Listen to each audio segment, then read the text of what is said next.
నియోజకవర్గంలో 800 కోట్ల రూపాయలకు ఈరోజు శంకుస్థాపన చేయడం అనేది మామూలు విషయం కాదు. ఎందుకనంటే ఈరోజు రాష్ట్రంలో ఎంత ఆర్థిక ఇబ్బందులున్నా కూడా అభివృద్ధి, సంక్షేమము, విద్య, వైద్యము అనే విషయంలో మన ముఖ్యమంత్రి గారు ఎక్కడా కూడా మరి కాంప్రమైజ్ అవ్వడం లేదనే విషయానికి ఇది ఒక నిదర్శనంగా చెప్పుకోవచ్చును. మరి ఇక్కడ అభివృద్ధి అనేది కుంటుపడింది అనే విషయం మనందరికీ కూడా తెలుసు. గత ప్రభుత్వంలో పూర్తిగా స్టేషన్ గన్పూర్ను మర్చిపోయిన విషయాన్ని ఇప్పుడు కడియం శ్రీహరి గారు సోదరులు చెప్పినట్టుగా మరి వారు ఈరోజు కాంగ్రెస్ పార్టీలోకి రావడము, అధికారంలో కాంగ్రెస్ పార్టీ ఉండడము, ముఖ్యమంత్రిగా రేవంత్ రెడ్డి గారు ఉండడం వలన ఈరోజు ఈ అభివృద్ధి పనులన్నిటికీ కూడా శంకుస్థాపన చేసేదానికి సాధ్యమైందని చెప్పి నేను ఈ సందర్భంగా విజ్ఞప్తి చేస్తూ ఉన్నాను.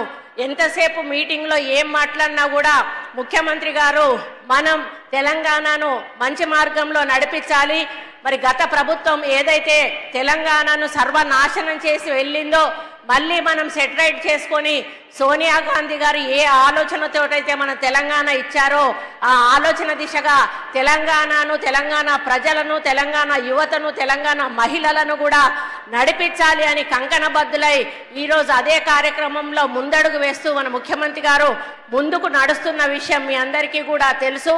మరి సీతక్క ఈరోజు స్త్రీ శిశు సంక్షేమ శాఖ మంత్రిగా వారు కూడా ఎనలేని కార్యక్రమాలు మహిళలకు అందిస్తూ ముందుకు తీసుకుపోతున్న విషయాన్ని కూడా ఈ సందర్భంగా దాని వెనకాల కూడా మన ముఖ్యమంత్రి గారి హస్తం ఉందని చెప్పడానికి నేను గర్వపడతా ఉన్నాను. కాబట్టి అన్న, మీరు చేసే అభివృద్ధి ఈరోజు వరంగల్ని 2వ రాజధానిగా చేస్తానని మాకు నిధులు ప్రకటించారు, సర్వేలు నడుస్తూ ఉన్నాయి. రాబోయే రోజుల్లో హైదరాబాద్కు సమానంగా వరంగల్ నగరం కూడా తప్పకుండా అభివృద్ధిలో ముందుకెళ్తుందనే నమ్మకం, విశ్వాసం మీ ఆధ్వర్యంలో మాకుంది. తప్పకుండా ఎయిర్పోర్ట్ కూడా వస్తుంది.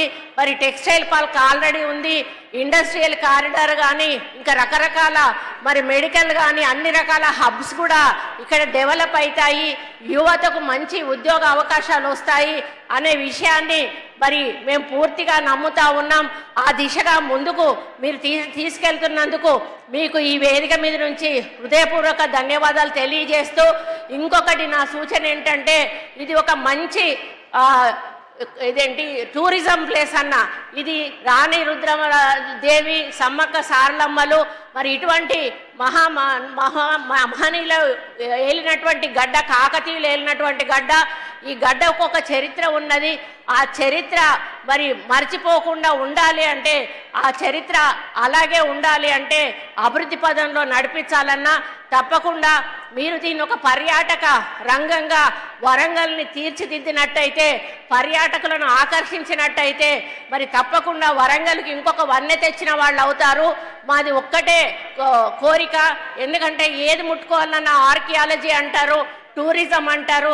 కాబట్టి మీ ఆధ్వర్యంలో tourism, archaeology, forest and endowment 4 departments తోటి ఒక మీటింగ్ ఏర్పాటు చేసి వరంగల్కు ఒక ప్లాన్ ఇచ్చి ఆ ప్లాన్ను అమలు పరుస్తూ ఒక పర్యాటక రంగంగా ఈ యొక్క వరంగల్ డిస్ట్రిక్ట్ను, పాత వరంగల్ డిస్ట్రిక్ట్ దిద్దుతారని కూడా ఆశిస్తూ మరి ఇంత పెద్ద కార్యక్రమంలో మరి మీరందరూ వచ్చిన సోదరి సోదరులందరికీ కూడా హృదయపూర్వక ధన్యవాదాలు తెలియజేస్తూ